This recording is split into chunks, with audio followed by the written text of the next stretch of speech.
Yeah, I mean, there's nothing really interesting. I'm not a believer that you can really judge people by what they read. I mean, I think that the only thing you can really tell from a person's bookshelf is what kind of books they've read recently. But I mean, Ling wanted to know, so here we go. Right over here, sorry, this is my trusty Firefly. Silence of the Lambs, Macbeth, Norton Anthology, various English lit. The Portable Atheist, great read, by the way, if you're interested. Lots of great essays in there. Tennessee Williams, Glass Menagerie. I did not like this book, Jean Vanier, Becoming Human. It was a little too mushy for me, although some of you NFs might actually really like this book. This is Jean Vanier, Becoming Human. What else? One of my favorite books of all time. This is Albert Camus, The Outsider. Metamorphosis, of course. You can't read existentialist lit without Franz Kafka's The Metamorphosis. And I must say, this is my favorite book in the entire comprehensible universe. This is, of course, Heart of Darkness by Joseph Conrad. I did this book for my extended essay when I was in IB Lit. So yeah, this is my favorite book to date. Waiting for Godot, Samuel Beckett, Nietzsche, Thus Spoke Zarathustra, some Borges. What else? Yeah, some Dante, although I have to say, I mean, it sounds cool to say you're a Dante fan, but I'll be honest, I haven't actually read all of Dante's work, because some of it is pretty boring. Sophie's World, I received this book actually as a gift when I was 13 in the 9th grade. My humanities teacher thought that this would further my education beyond the confines of public schooling system, in his words. Margaret Atwood, Handmaid's Tale. I jacked this book from my high school. I'm not a fan. I just jacked it because I like books. Catcher in the Rye, Salinger. Come on. What else? Scientist versus the Humanist. Lord Jim, Nigger the Narcissist, Secret Agent, all lots of Joseph Conrad. Although I will say that other than Heart of Darkness by Joseph Conrad, I'm not a fan of his other works. I really am not. Lord Jim in particular was just heavy stuff that was god-awful boring. I'm sure you can appreciate the beauty of it if you actually, if you did an essay on it, whatever, but for the casual reader, it's really boring. Another one of my absolutely favorite books by one of my absolutely favorite authors is Douglas Coupland, Hey Nostradamus. He's actually an author that lives in Vancouver as well, so never know, I might bump into him one day, but it's nice because he describes the city. And one of my particularly favorite pastimes is I like to read this book as I'm walking through Vancouver. Sound and the Fury, Escape from Mabel, Dubliners, James Joyce. James Joyce is one of those authors that I do like because I like James Joyce because he's just so fucking obscure. So it's kind of like a riddle almost. And Elements of Expression by Plotnik. So that's part one of the bookshelf. Let me just move it over here. Say bye to Crystal. See, that's what I mean. Like, all she ever does, she just kind of sleeps. Alright, so this would be the bookshelf part 2. This is normally the part that you guys see behind me in the video. I'm just going to point out some really interesting ones. Other than that, I don't want to bore you guys. This is all my textbooks, so computer systems, programmer's perspective, ATD data structures with problem solving in C++, discrete mathematics with applications, and some other random pieces of books that I have managed to procure from licit and not so illicit sources. But I'm just not going to go into that. Watchmen. This is the comic book that was given to me by an ENF.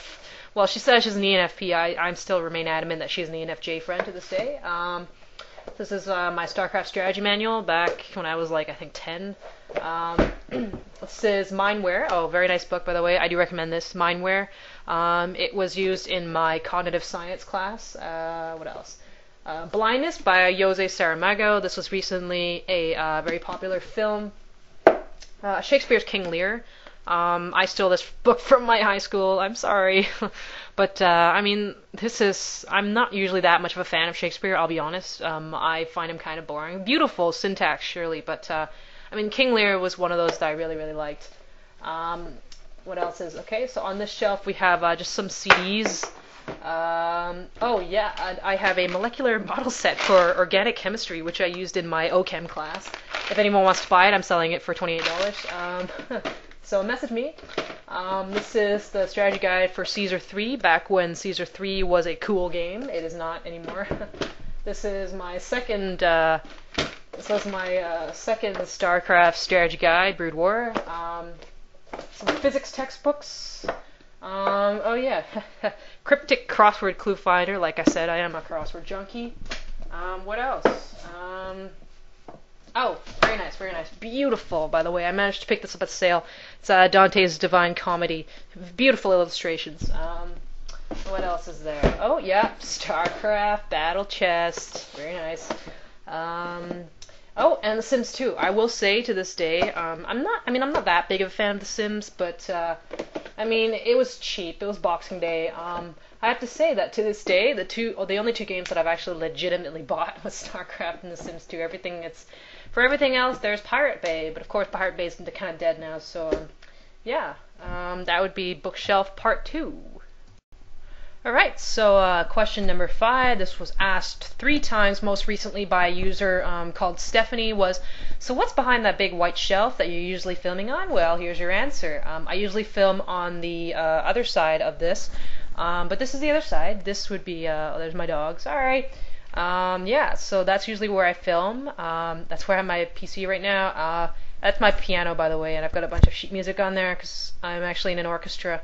I play the flute.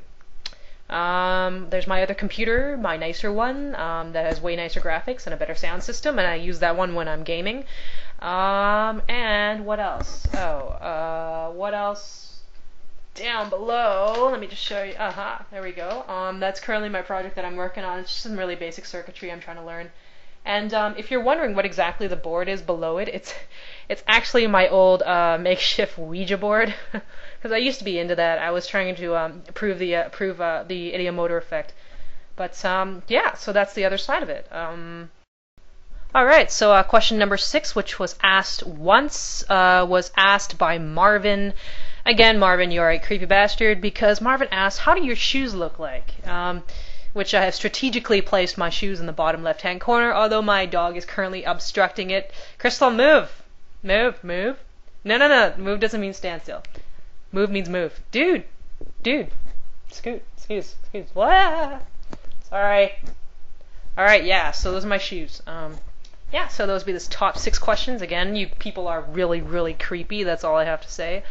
I'm flattered that you guys are so observant and a little bit creeped out. But yeah, so that would be it for the totally irrelevant and kind of funny video blog about my surroundings. And next video about the Myers-Briggs should be posted up soon. So thanks a lot for watching.